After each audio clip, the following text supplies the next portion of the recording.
Too saggy, saggy, too saggy, saggy, too Sagittarius boys!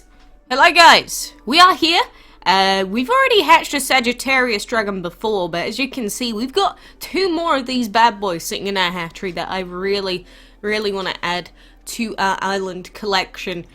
So having multiple of the same legendary dragon doesn't really do too much for you. Obviously you don't get the extra points or anything for having these dragons because they're all the same as what you've had before. But when you do get duplicate legendaries with dragons like, say, the Sagittarius or any dragon of the month, you do also have the option of either keeping them in their adorable little baby forms. You can level them up so that they generate quite a bit more gold, because as you probably know, dragons of different rarities generate more gold, legendaries, divines, and that they generate a lot more than, you know, a fire dragon. But another option that you can do with these legendaries, in case you've forgotten, is the Enchantment Altar, and you can go and ascend them. Now, you'll see with these dragons here, there are some that we can ascend that are just regular dragons, and the others are the ones where they will give us a full set, which means we're going to get one of each of their elemental types. So if we were to do it on a divine dragon, for example, he would give us some sort of divine mats of differing rarities, depends on what we roll with RNG. Or we could use our little Bella here, we could select it and then ascend it. So this would give us some legendary mats. Now, I would do this normally because I did this when we were breeding the Gemini beta dragons. We bred like too many of them to keep count. And all of them got ascended into the afterlife, which was quite unfortunate for them. But Sagittarius is, I feel, too good to be forced to be sent to his death at such a premature age. So, I don't know. What should I do with these other two babies? I'll let you decide anyway. I mean, I don't know. I like them. Look at how cool they are just sitting in that legendary habitat.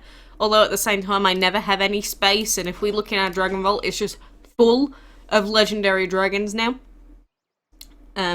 It's like, are we ever going to be able to take Eok out? Or Lexa, the beta dragon? I don't think so. I think they're just going to be stuck inside here forever. So, I think we're going to need to buy some more Dragon Vault spaces, which we'll do that at some point. But if you do get legendaries, like loads and loads of duplicate legendaries, you don't have to keep them. Although it does feel pretty bad when you say, do send them into the Shadow Realm of Ascension. Because, you know, legendaries are supposed to be hard to breed. And to be fair, Sagittarius was not appearing for us at all until, like, just now, basically. Because it took us, like, 19 days to breed our first Sagittarius dragon, and now we got two more of them, like, immediately afterwards. See, the game's just like that sometimes. With Dragons of the Month, if you're struggling to breed one, it's either you're not breeding frequently enough, or maybe you are breeding frequently enough, but that month you are just unlucky. And it's difficult because sometimes people that just don't breed often enough just say, oh, I'm just unlucky, it's not my fault, it's just the game's fault, it's because the game's been mean to me. Sometimes you'll get people that say that maybe only rebreed once every couple of days. Because realistically, to get the Dragons of the Month that you want, you need to be rebreeding at minimum like a couple of times a day, like twice a day at the very minimum. Seems to be, after all these years of breeding legendaries, that seems to be the good middling point to almost guarantee that you're going to breed it in that time frame. Obviously, with anything RNG, you could get super unlucky, and there's absolutely nothing that you could do about that. Absolutely nothing. But it's not always as dark and desperate as it may originally seem, if that makes sense. A lot of new players, I was the same. I used to be like, oh, well, there's no point breeding for a legendary because it's going to be too difficult to breed it, right? So I didn't bother for a good many months. And then as soon as I started actively trying to breed Dragons of the Month, they started coming up all the time. Like, all the time. So, You may be unlucky, you may just not be rebreeding frequently enough, but 2 times a day is sort of what I would recommend. That has been the thing that has worked for me, and you know, I've been playing this game for nearly 5 years now, watching other people try to breed dragons of the month and things like that. We've got a lot of data that shows us roughly what this, you know, like places like the DML breeding calc websites, they show us what the rough odds are. And after a certain amount of breeds, you're almost guaranteed to have it when it's at a certain percentage. If you don't know what I'm talking about drop rate calculations there, so you can also check that out online. But, you know, I feel like a lot of people chalk down a lot of what happens in DML as purely RNG, even for things that are not. I mean, they might be based in RNG, but RNG isn't the only reason it's happening, if you get what I mean. But anyway, on top of that, I really just wanted to say hello to 2 more Sagittarius dragons today. It is like first thing in the morning, and I could not be happier to add a dragon to my team, or to my game, I should say, because I would add a Sagittarius dragon to my team, but the problem is, he's just not that good anymore. Especially when we got the potential of unlocking Ikes and other dragons. You know, it wouldn't really make sense to start putting more legendaries on the team now. So I'm not going to do that.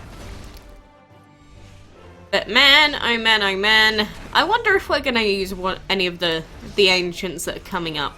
I really do. Because Ikes is not necessarily a bad dragon, but then you compare it to Pokra, and it's like, oh, well, you're not really comparable, are you? Because Pokra's just disgustingly good. Oryar is obviously disgustingly good.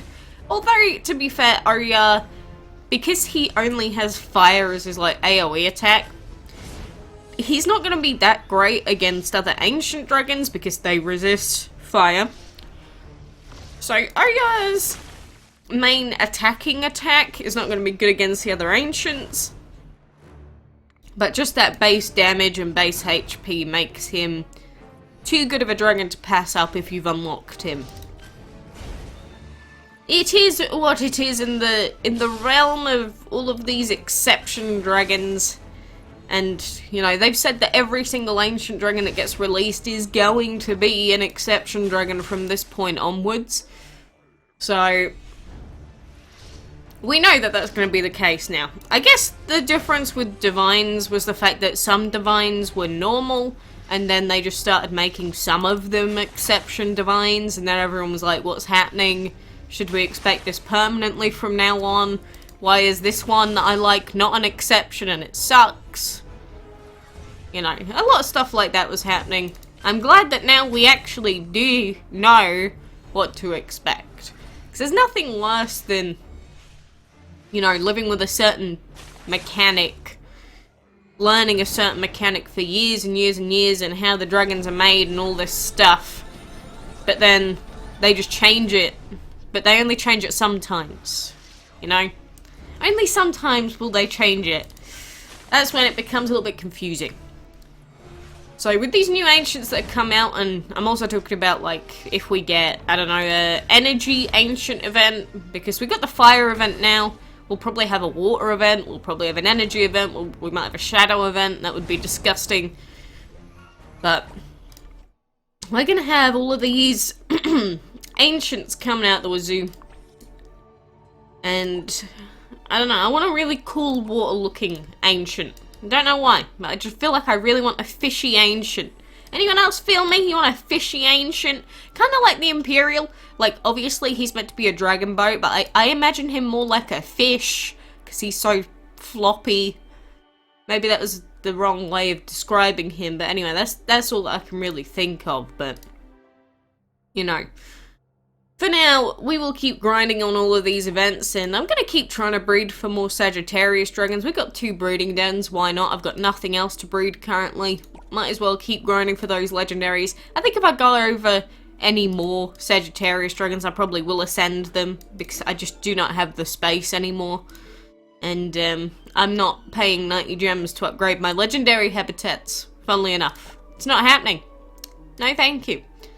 But anyway, good luck with all of your breeding. If you want to remember what the best combo is for Sagittarius, it is of course Imperial and Metal. Imperial is also a pretty damn good dragon on his own. He's a beautiful boy. And so is Sagittarius. Don't at me. Don't fight me on that. It's just a truth that you cannot fight. Sagittarius is the best Zodiac, hands down. 100% legit. But anyway, for now, I appreciate you being here. Thank you for joining me every day. And until next time, I will see you then.